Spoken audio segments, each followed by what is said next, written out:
wanted to thank everybody for coming and welcome you to our little event. And I'm very excited about what can happen here today. Sorry, that was unexpected. I did want to thank everyone that helped out. Sheila's not only doing the potluck tomorrow, at least heading the potluck up tomorrow with helpers, but also snacks for today. And Susan and Sarah for the music. And Susan for generally just doing so much yesterday to get the building ready and some readings ready and that. And Robert is still hanging out outside in case somebody needs a ride from the parking lot. And he did lots in the front room also, okay. but people don't know that. And then Hilda and John from the back, the cottage, they're also doing much of the yard work and support in that way. And certainly there would not be an event if Mary Elizabeth Marlowe and Judith Norris did not completely bombard this with all of their loving energy and their help in every way. So I completely appreciate their help because, you know, anything can't happen alone. So we are all chipping in. And for practicality, I'm pretty sure we've pretty much saturated the information that you must be in the parking lot down the street and have a tag in your window to make sure you're not ticketed. So if you don't, Robert can help you with that. And for today, we're going to start with Emmanuel talking about the early years, and then essentially by the hour, changing to different. We'll have a few people up to talk about what their experiences have been, and then just general discussion and adding in very casually. And if we all decide that we want to talk about something different, we're all there, okay? So very, very loosely adhered here, but I'm just so appreciative that everyone could come and contribute to really reaffirming where we came from and what our intention is. And I really feel so great about the possibility of healing part of us just by that act. So I thank you all for being here. So if we can get Daniel, I don't know if you want to stand or if we want to get you a chair. And Emmanuel. Thank you.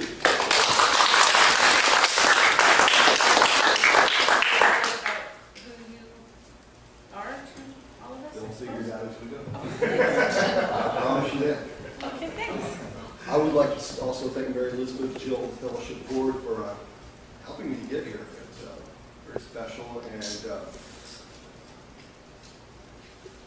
really took me on a time travel experience. It's the only way I know to describe this. And then as I prepared for this, I began to just realize how special those early days were and how unique they were and different they were than what evolved within a year after the whole fellowship got going.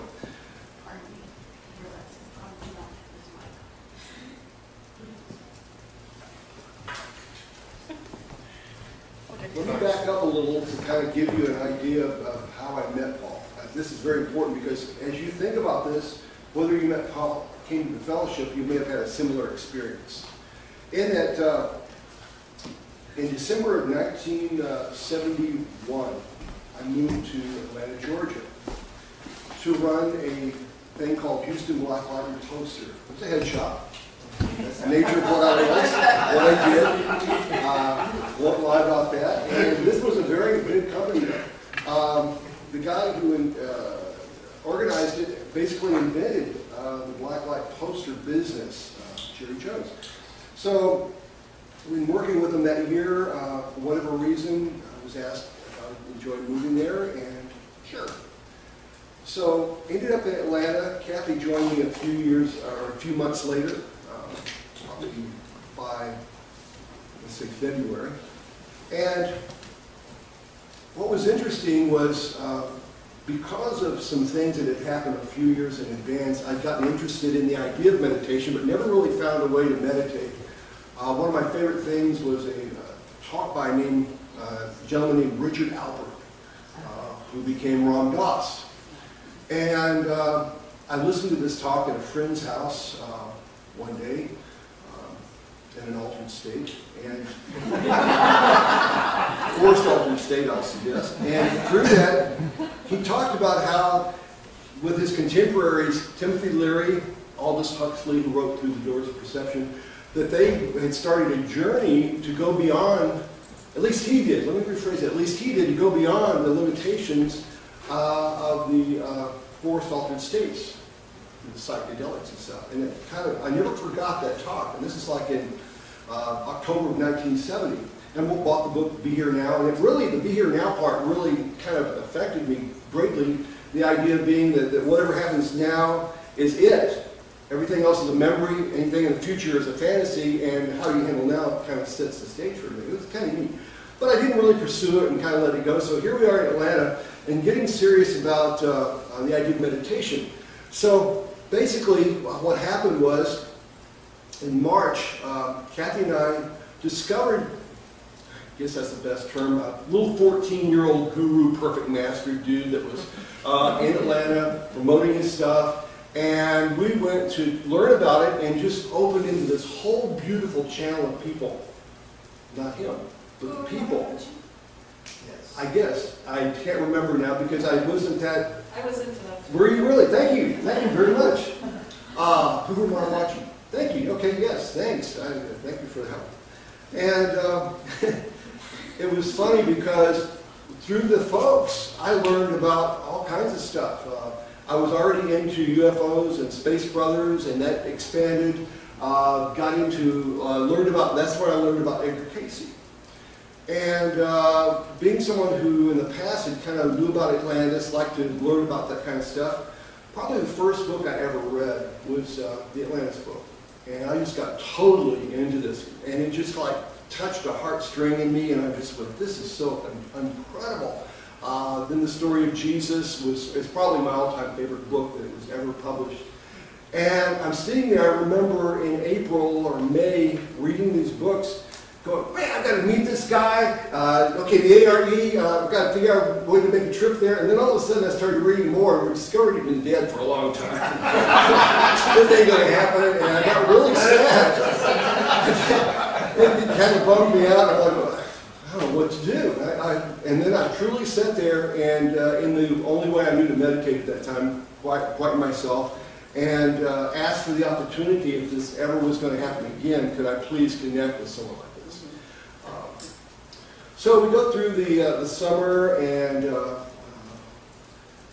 in the same time period, now we go back to February, and that's when Paul, a.k.a. Bill Dove, and Harry Snipes started their experiments based on, they had been going to astrology classes. And I only know this from Paul and from the very first reading transcript, that they were going to astrology classes, he and Harry, and learned about Edgar Cayce about the same time as I did. And they got very fascinated by it and decided it'd be really fun to try to do something. And they were both knew how to hypnotize people, I think from the army or something, and thought it would be neat to see what would happen. AKA the first reading.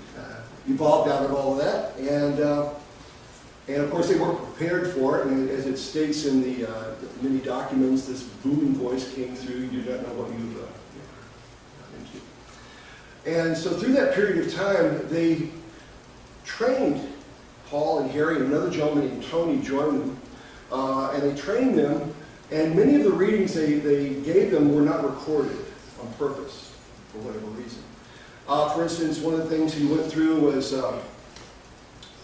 he smoked, and they kind of had a wild lifestyle, so they were calming him down. And that's where the apple fast diet, the 3-day apple fast diet, evolved out. And they told them, send them on a retreat, go through the fast and everything, that helped them quit smoking. And so they were going through all these different things to prepare themselves and to continue to build what would become the work. And I'll come back to that more in a little while. So again, keep in contact with all my friends from this movement, though we were not a part of that anymore. I remember in September, this gentleman named Dennis and his wife said, "We're going to have a life reading and we'd like you to record it." Now, I'm a musician. All my life I've recorded things. Back then it was on reel-to-reel tape. I had some really nice equipment, microphones, things of this nature. And I said, "Sure, yeah, that sounds like it'd be interesting." And he says, "Well, we're going to have to go up to northeast Atlanta, and the guy that's going to give the reading is this guy named Bill Duff." I'm going, "Bill Duff?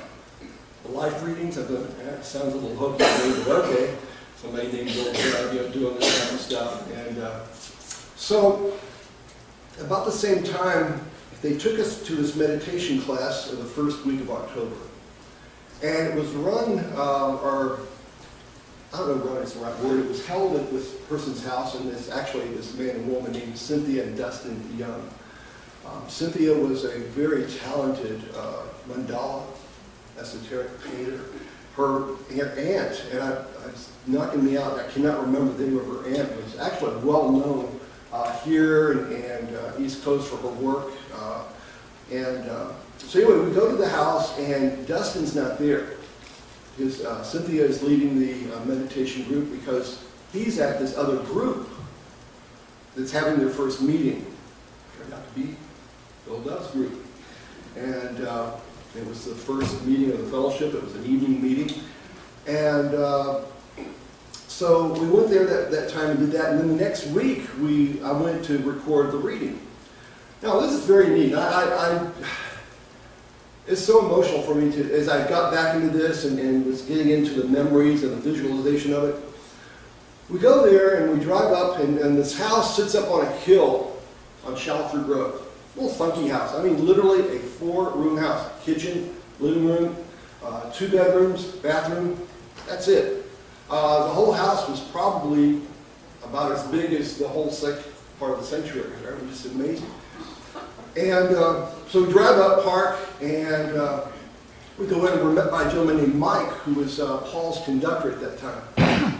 And the whole thing that led up to that for him to work with Paul, I'm not sure, but somehow he and another gentleman named John lived there, and they were helping Paul with the readings. Now, Paul had only started doing readings publicly probably a month earlier. As they'd gone through the summer, Harry and Tony and Bill kind of separated. And for whatever reason, I can't remember, they just decided not to work with it anymore, which is kind of like one of the recurring themes that happened with some things. I'll explain it in more detail. But in August, a jazz musician from New York that I met, black dude, really nice person, can't remember his name, went with Paul, and I believe one other person, to a Spiritual Frontiers Fellowship meeting at Emory College in Atlanta. And they did it for networking to find out what's going on, the spiritual growth stuff, what's happening, these readings, is there anything here we need to be aware of? And it was neat because it was during that meeting that the musician met a woman named Cherry Lee and started talking with her about a situation with her husband who was dying of a blood disease. And he said, "I think we can help you." And that's really, in a sense, the first public reading that I'm aware of for her husband, and where they outlined a very neat little simple diet to help change what was going on, and it fixed him, that cured him. And Cherry was very important because she was a key element of Spiritual Frontiers Fellowship. They kept a relationship for a long time, which got him to Evanston, Indiana, and other areas of the Midwest over a period of time.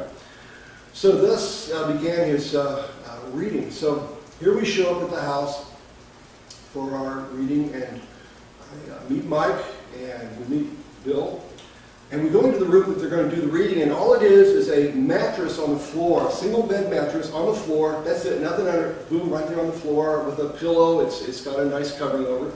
And he said, "Set up your recording equipment here." I said, "Okay."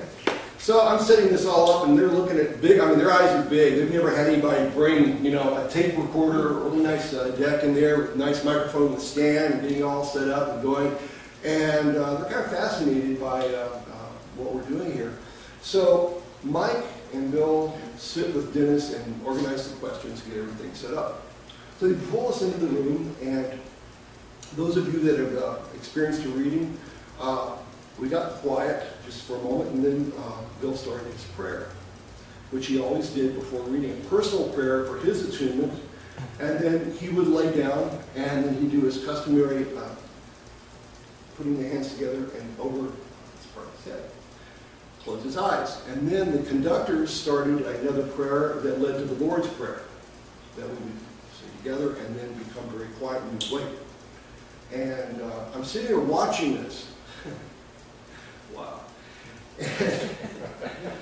And here, all of a sudden, the body jerks, you know, just the major heave, his hands come out and just land down here. And I almost had tears in my eyes at that point, like I'm about to have now. And I can't remember the first words, we're ready for your questions or whatever, but Mike knew it was time to start. He said, turn on the tape deck, or just took the microphone, placed it on the pillow right by his mouth. Didn't have the microphone there at the time. And again, this is a cassette deck they were using. It was the best one you could buy at Walgreens for about 25 or 30 bucks, and much less the tape quality. The tapes they were using were not anything different, but they did a great job of doing what they needed to do. And Paul got into the reading, and I'm just sitting there, just almost can't hear the words because I'm so overwhelmed by the presence of what I found here, and I knew without a doubt that my prayers have been answered. I to this point, will never doubt or have any other ideas that what was happening there wasn't related with Casey and everything. And it was just like part two. The phrasing, the quality of the information, I'm just fascinated by that. So we get through the reading and we talk about it. And I immediately scheduled one for myself and for Kathy. And we immediately came back to the meditation that next weekend. And it wasn't anything special, it was just kind of a gathering. Talk and sit together. And this is the beauty of it. It was very casual. Again, I keep calling him Bill on purpose because I want you to get the feeling of what we're dealing with here. And so, very open. We would eat there together, and we would have peanut butter and honey sandwiches, which is about all any of us could afford. He was charging $20 or $25 for a reading at that time. He was doing 3 of them a day. And doing it very, very well. Health was great, so there was not a problem there as far as his energy level. Plus, the folks that were in attendance, our energy level was just feeding the whole thing, which was a very important part of this, as the source would tell us later. And it really allowed him to be able to do the number of readings that he was doing a day, because the readings would last anywhere from 20 minutes to a little over an hour sometimes. And so we got set up into that, and I just was so stunned by the whole thing. The first thing I wanted to do was drop what I was doing and come work there. Just help.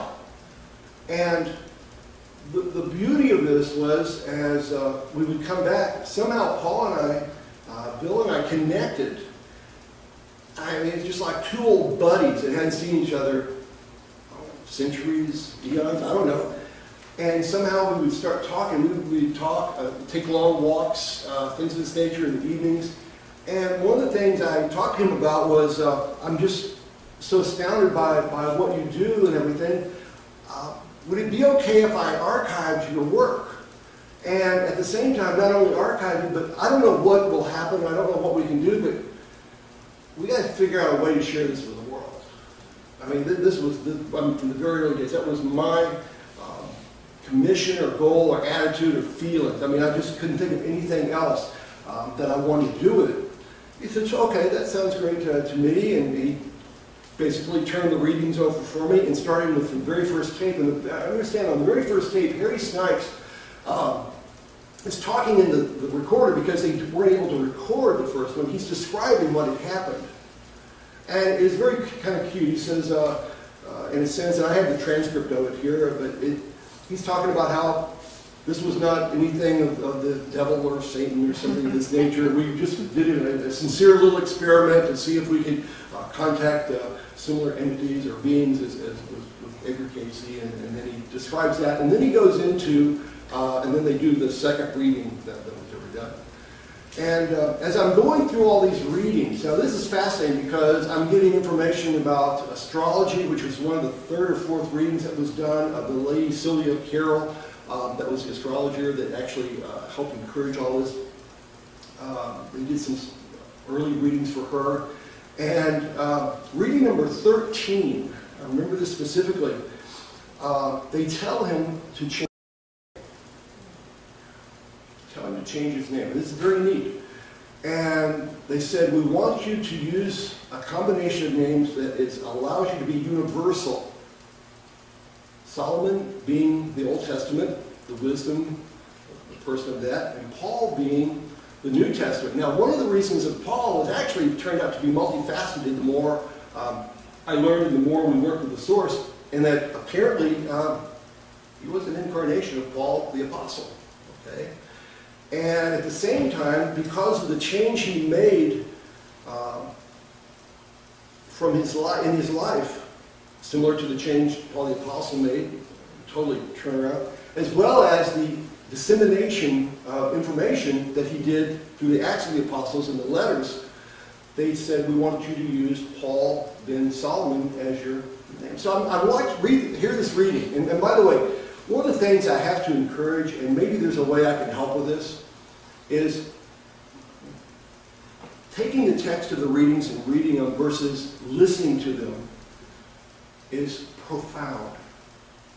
I don't know how to describe it other than if I can assist somehow to get copies of this, because Stephen Haslam has a set of the tapes. That would be, we were talking about this last night, the possibility to listen to the readings versus reading them from text. It's a totally different experience. You close your eyes, you imagine Paul, giving this information, and you are transformed. It just takes you to a different level. It's sweet.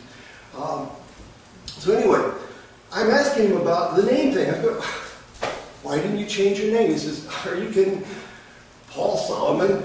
That sounds a little pretentious. I go, excuse me, Bill Dove isn't much better. Truly, these are the kind of conversations we had. And he, I don't know, and truly over the next few months, I shared this with other people, was telling them about it, getting them interested in it, and through our general prodding and discussions, all of a sudden the name switched over. By about December, he accepted and started wanting to use Paul Solomon. I don't know what he wanted to use, but he accepted and started using the name Paul Solomon, which was very helpful.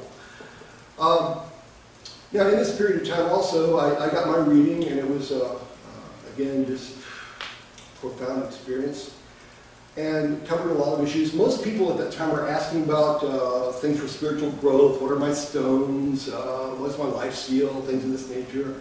Diet. Things that I might need to know about healing myself. I had a physical condition I was trying to get help with.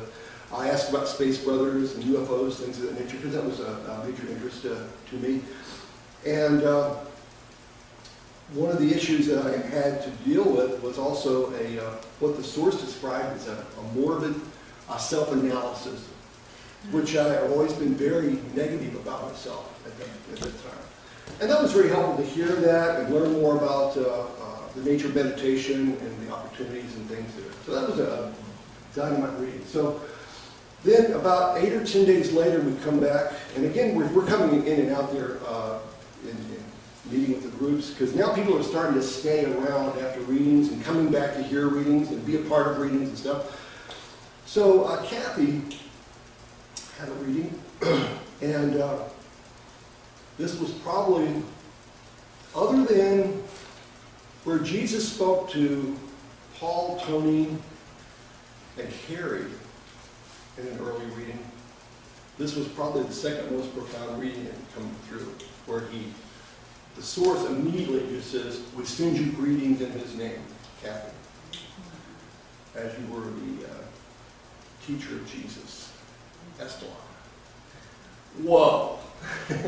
talk about blowing me away on several levels. First, just the intensity of the presence in the room. I mean, it was wild what would be attracted around the room, and sometimes the temperature would change. In this case, it did. It got cooler. And the quality of the voice would change. And so here he is talking about this priestess, and describing Jesus' physical, what he looked like, the details of it, what she taught him, how they got into the idea of being able to move from one place to another mentally, transference of the body. And needless to say, at the end of that reading, myself and the group that was there, we were just like, and people are looking at her, which was very scary for her. Very scary, because then they're asking her to bless them and everything. And she's sign out. All of a sudden, she's done, right? Exactly. And so, unfortunately, that kind of stuff was a little difficult to us sometimes, because we came across other folks that had similar high-level experiences, and people would get caught up in that. And then, of course, it affected what people would ask for in the readings. Was I in a scene? Did I do this? And was I around Jesus? And all this other stuff. I mean, it was fascinating how the readings would actually develop the questions as you're going in the middle of this. And at the same time, he's still very open with everybody, very relaxed. I mean, really, we're just one big family group, casual, very casual. In the evenings, I discovered in the readings that Paul did not need to go into trance in the early readings. They just said they used the trance as a way for him to have credibility. And it was comfortable for him to do it that way too. It was easier for him, for his attitude about doing it, because he was a little uncomfortable with the information and still hadn't developed the ability to move back and forth. So many times we'd be sitting in the evenings as a group just talking about stuff and asking questions to each other, and all of a sudden Paul would just kind of slip in. And you could tell, when the quality of the information changed, the discussion changed. And unfortunately, again, at that time, we weren't aware enough to record little things like that happened, but you can't, because of the spontaneity of the moment was so special. Okay? And that's kind of one of the most beautiful parts about the early fellowship. Now, along that same time, October, November, as I interact with Paul, this part I couldn't recall, other than we wanted to create an organization. And I was trying to search out where the name Fellowship of the Inner Light came from, and I only have about 600 readings on document. And so I searched those. I'm sorry? I remember. Okay, thank you. Dion Fortune, who Paul revered. Oh, yes. She had a group in England called the Society Of the Inner Light. Thank you. And That's I right. happened to hear him talk about that once. Thank you. And it inspired me to, well, how about fellowship? Exactly. There may be other And that's stories true, because there. Dion Fortune, I remember he got me into Dion Fortune at that same time, and one of my favorite books is Through the Gates of Death, and the W. Butler's work of The Apprentice, things of this nature. And so what was neat, we started talking about the logo for the fellowship, and the source was talking about the logo of the fellowship. And that I do have. And they were talking about it needed to be a universal logo. And so that's when we designed, and I'm very fortunate to still have this after all these years. We designed the original fellowship logo with the cross, the circle, the Star of David, and then the flame in the center. And that, to this day, to me, is the logo of the fellowship. And the cool part was, I'm the one who got to design this based on that, and we agreed on that. Let's use this, and it was kind of neat. Those are the kind of neat little things that happened, and that, again, the intimacy of what we were trying to do. Because there were a lot of us that, there were only a couple of us that were really working to kind of develop everything. Everybody else would like to hang out and see if you could go into trance, or, do stuff. There was a lot of phenomena going on there, This is the early 70s, going through, the 70s was a spiritual explosion everywhere. And this was just one aspect of it. It's very fascinating. So, along that same period of time, began the development of inner light consciousness, and that Paul's commission, actually, the main thing I ever remember from the early readings was to create a school of the prophets like unto Carmel. That was one of the things that the source kept talking about. There's many references to it. And to do that, he had to have a way to help people tap into what became the term inner light, right? Therefore inner light consciousness. And the early program that he worked from was he went to Silva Mind Control to find out, how are these guys doing? What are they doing? How do we organize it? How do we set it up?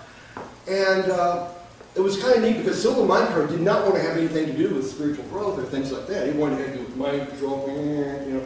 And so the first course, which I was privileged to take, as he kind of worked around that, he integrated the principles, but still used some of their techniques to kind of build off of. And it was a delightful, awesome week of things. He did it again in December, and every time he do it, he evolved out to another level, and then it became more the inner light consciousness from the remnants of Silva Mind Control. But things like balanced relaxation was a key part of things that he used and worked with. And we would, at the last day, we would do readings for each other by putting each other's feet on top of each other and putting our hands on each other, and do readings from that. And it was very delightful. And the scary part, I don't know if scary part's the right word, but was the accuracy of the information that people were able to present. Personal experience, the second ILC class, there was a lady named Lee Bumpkin who worked at or managed the aquarium bookshelf in Atlanta, Georgia, Piedmont Square. And she got a reading that night, but before that reading, I did a reading for her that described how she had a unique talent for being able to paint the spiritual essence of people, to take and see that and then put it into color, paper, things of this nature. Later, the source said the same thing. And I'm not the only one. A lot of other experiences were happening with people like that, healing information, things that they would be able to help people with. I mean, it was delightful.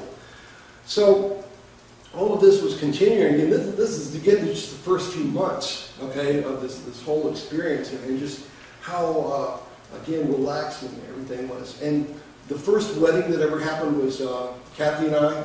It was a beautiful event. They took the room that we did the readings in and just fixed it up into this beautiful altar, and have some lovely pictures of that.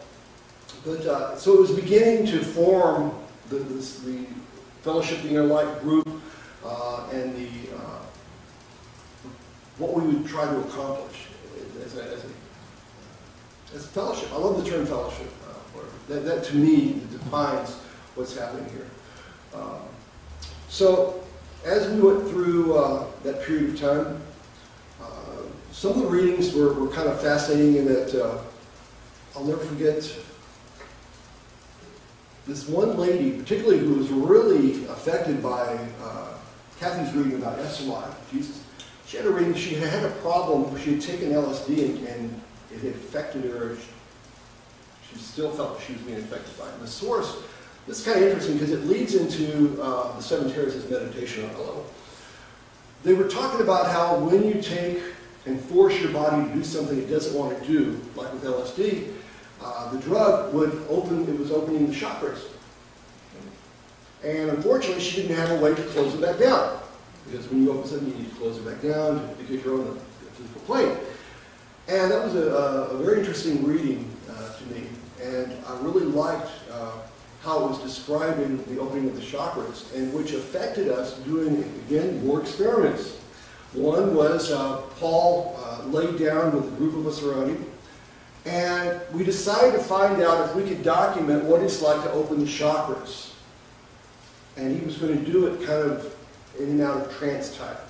And so he described the base chakra, the red, because we accepted the colors as they were, and he described the movement in clockwise as you open it, and then moving up to the next level, and just it changes directions and colors and everything.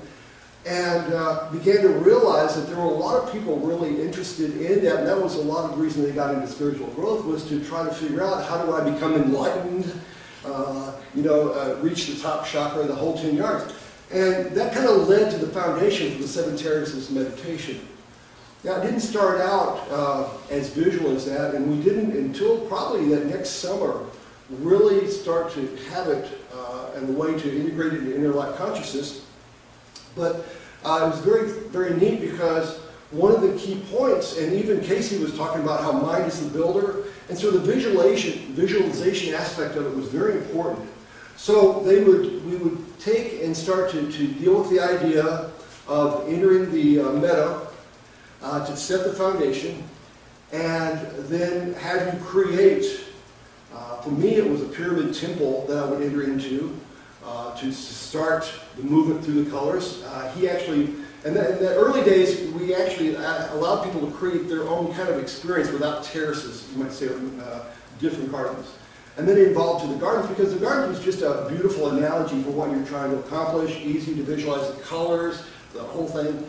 And so it evolved into the 7 terraces as we have here on the wall, so beautifully done. And as we looked at these things, Paul was starting to travel after the beginning of 1973, and because he was being called to North Carolina, had a lot of folks there because of Spiritual Frontiers Fellowship. We went to meetings in Black Mountain. I remember we got connected with Jim Gore, who was very special, and also again in the Midwest. And another thing was happening along that period of time, in that the Fellowship Center, again, this idea of the School of the Prophets here is very important. And a gentleman named Andy Chaber came there to get a reading. I knew Andy from the Guru movement again. He was a very talented musician, but he had polio that destroyed the lower half of his body. So he gets this reading, and it talks about how we can help and make you better. Didn't say fully be healed, but make you better. And they describe in this reading how he needed to be laying down with his legs over the end of a table or a bench or something. I think we used a piano bench. And to take some really hot water. I mean, we would not boil, but get water really hot on the stove and fill it up and have a bucket of ice water. And we needed to, or he needed to have someone move his legs from each of those to increase circulation. And at the same time, to have some way to practice movement with his legs, each leg, like you're walking or doing things. Now, let me come back to that because I'm building up and I'm kind of cross-weaving things here. I know this may not be making a lot of sense. I hope it does. But in December, now he had this reading, nothing happened with it, we just knew about the information. In December, a gentleman named Bill Allen had heard about Paul. Came Francis Allen, most of you know him that way. And Bill came all the way down from Pennsylvania, New York or something, and wanted to find out about this Paul Solomon guy. The dude came with an attitude. It was great. And we wanted to find, is this guy for real? What's happening here? And he challenged Paul a lot while he was there, needless to say, but never maliciously. He really wanted it to be very real. It was he and I became very close. We would listen to readings together, talk about stuff, and just be fascinated by what would happen. And so during that, he never took ILC, didn't want anything to do with it for whatever reason. And but he and several other people, one guy named Mickey, myself, Paul, Lee Bumpkin, one other lady, I can't remember her name, and John, there were 7 of us.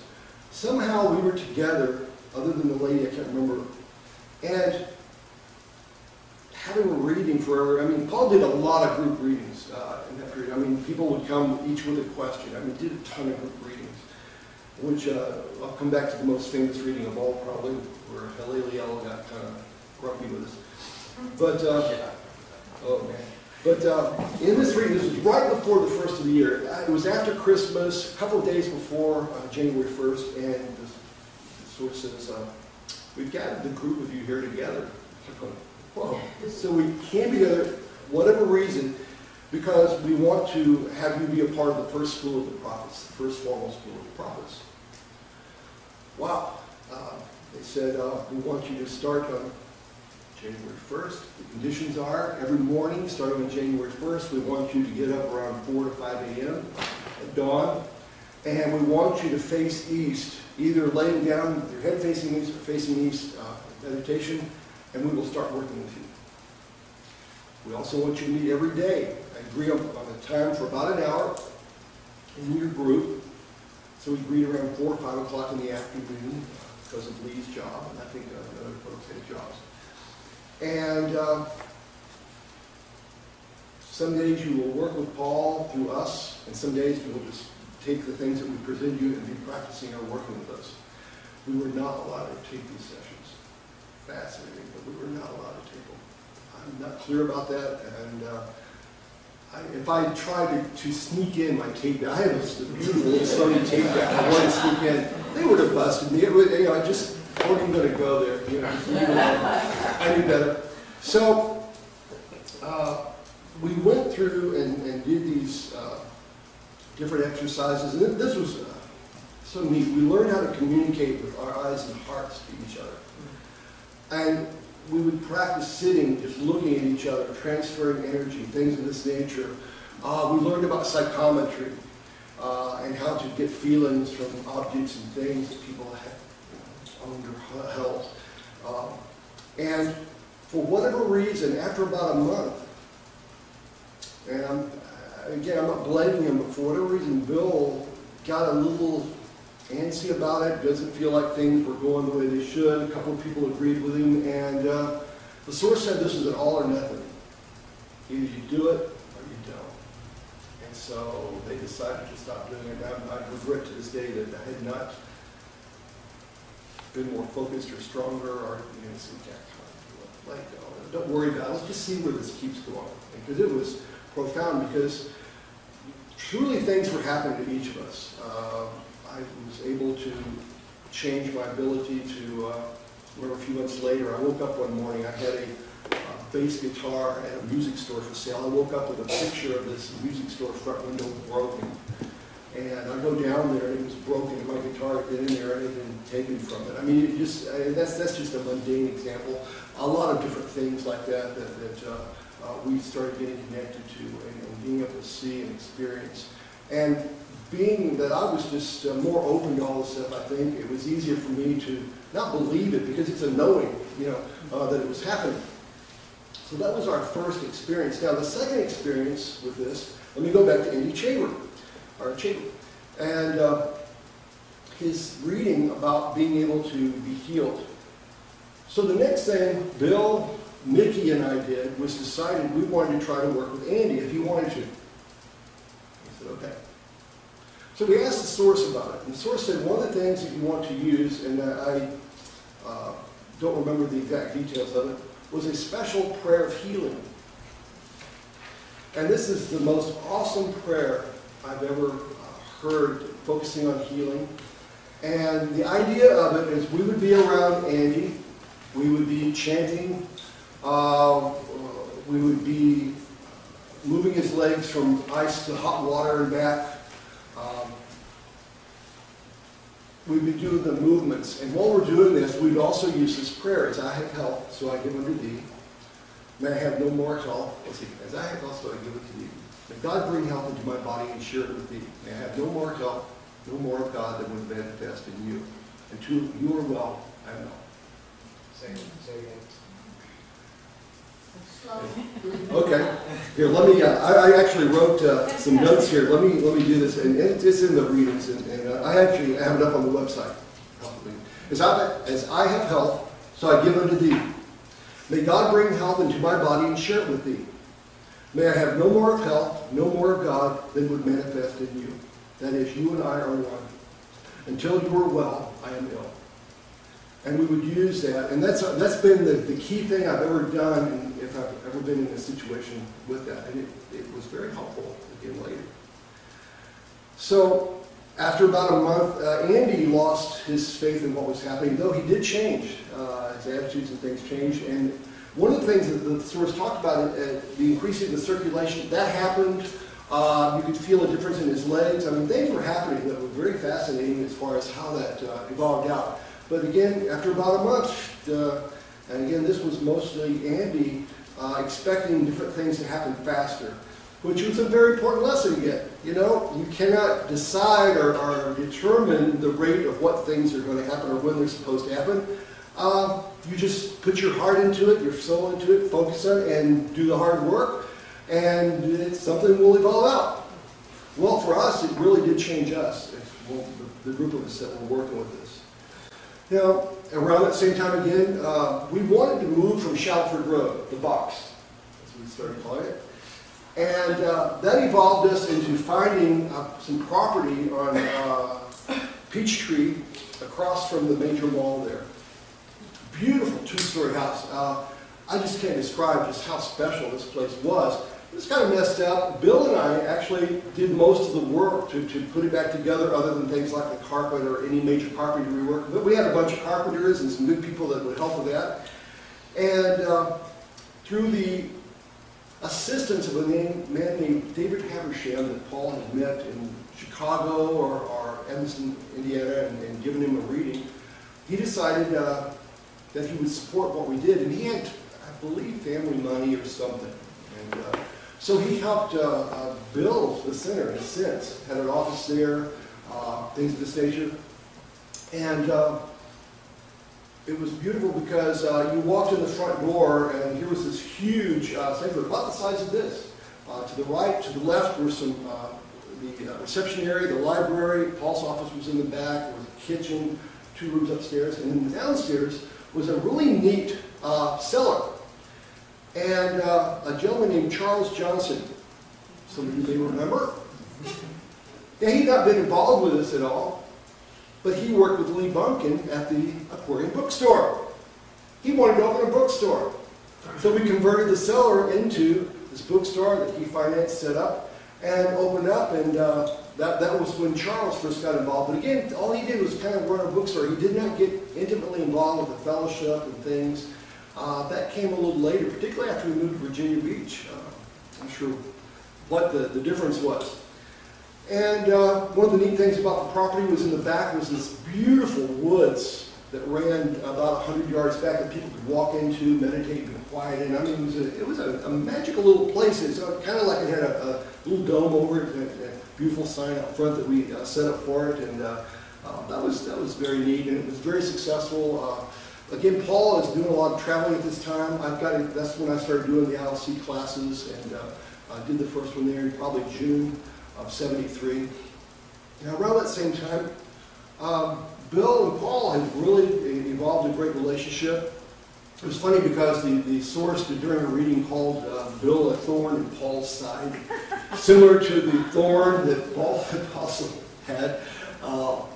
And it was kind of fascinating, the whole idea of being Bill working with him to get him to stay focused and to, from his, and again, this is Bill's attitude on this, and keeping everything up and up. And it was during that period of time that we talked about starting to ordain people. And so Bill became the first ordained minister of the fellowship. This was about the last week of June, I believe. And after the ordination, there was a reading, and that's when he received the name Francis, that became Francis Allen. And he went back up to, I can't remember where he was, Pennsylvania, New York, and he stayed there for a long time, and then he came here to Virginia Beach after I had left, I believe, in the 80s. And so I never saw Bill again after that point, Francis. Okay? But he got very involved with astrology and things of this nature, I understand. A week later, I had my ordination, which was very special. And what was wild was there was a movie that summer called Godspell. Godspell really affected me like you can, particularly the first 2 songs, Prepare You the Way and God Save the People. I mean, I can listen to those to this day and go into tears because that became the theme of my ordination. And the whole idea of what I wanted to affect. And the reason it became the theme was because one of the things, as I mentioned earlier, I promised Paul, is I wanted to get the work out to people. And another frustration I had with the Casey readings was I didn't like reading all these interpretations of people's ideas about what Casey said, what meant, all this other stuff. I want to read it for myself and decide, what does it mean to me? Now, the neat thing about the source was the source kept saying, there's no one closer to the Father, to the Creator than you. When you learn to connect, you do not need other people to tell you how to pray, what's going on, you know what I mean.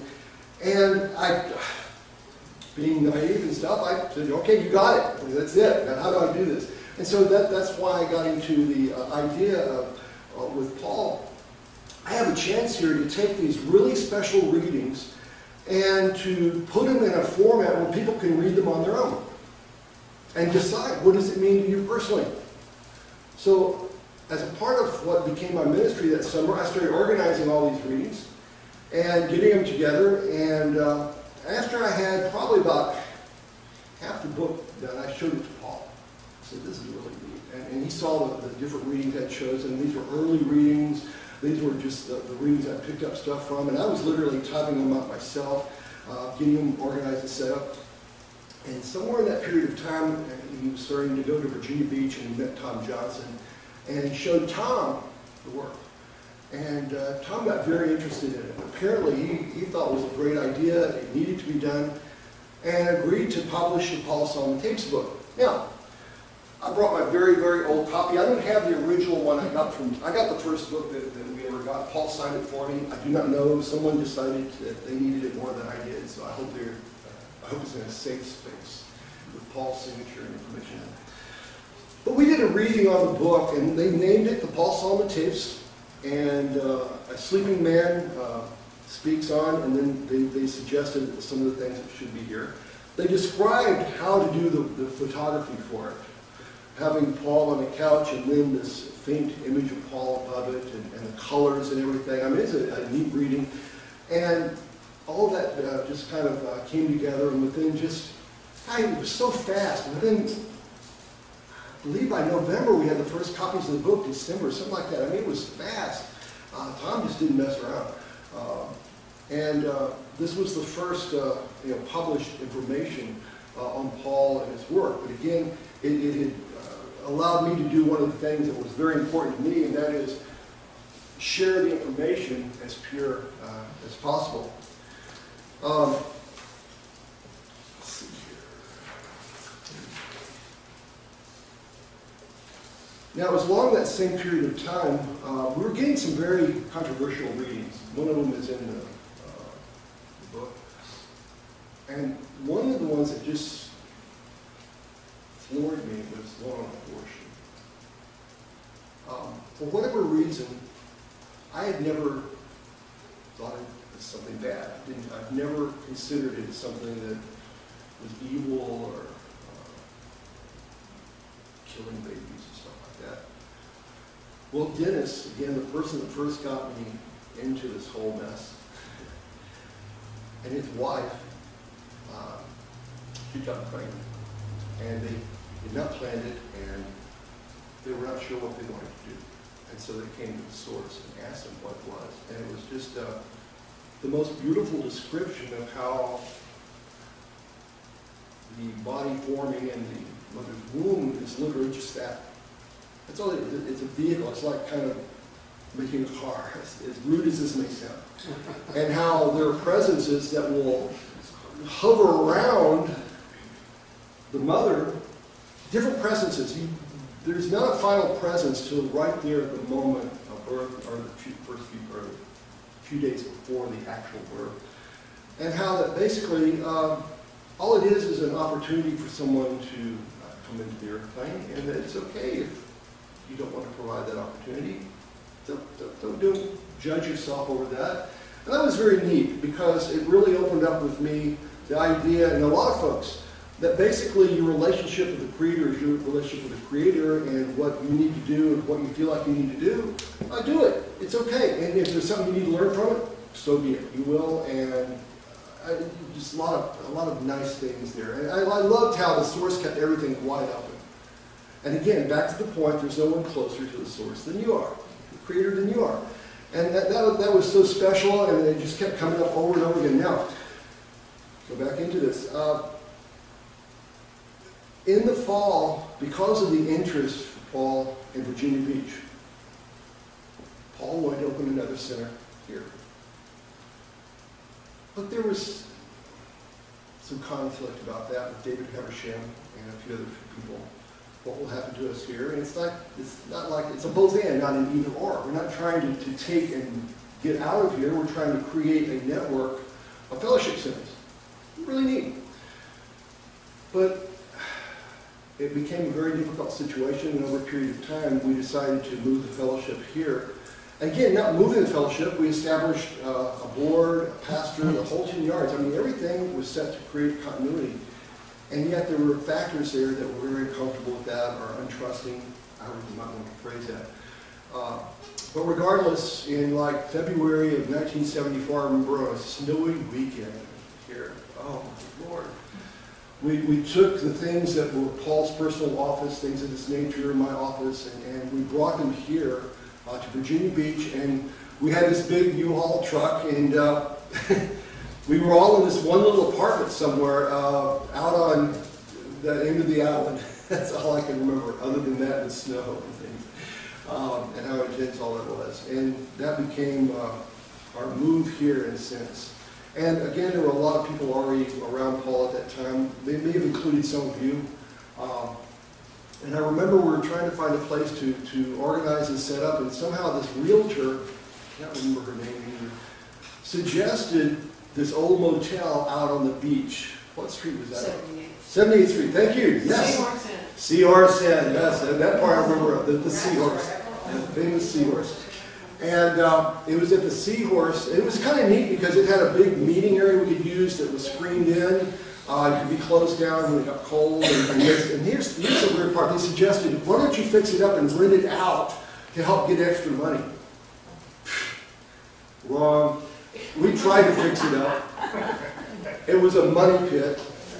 The first group that tried to use it, there were so many problems, they left, and we just blew it off and just focused on using it as a fellowship center. Now, Joel Andrews occupied a building back there in it during the period of time. He and I became very close, and are to this day. From that point, though, we started having, I mean, I was fascinated the number of people that would come to the Sunday services. We would fill up this room. I mean, 100 or more? I can't, it was fascinating. Lead the singing, Charles and I would kind of get involved, and again, somehow Charles had taken, he kind of let his bookstore go, but had moved there later for that. And anyway, the whole thing evolved out and actually reset here in Virginia Beach at that time. Now, I left in December of 1974,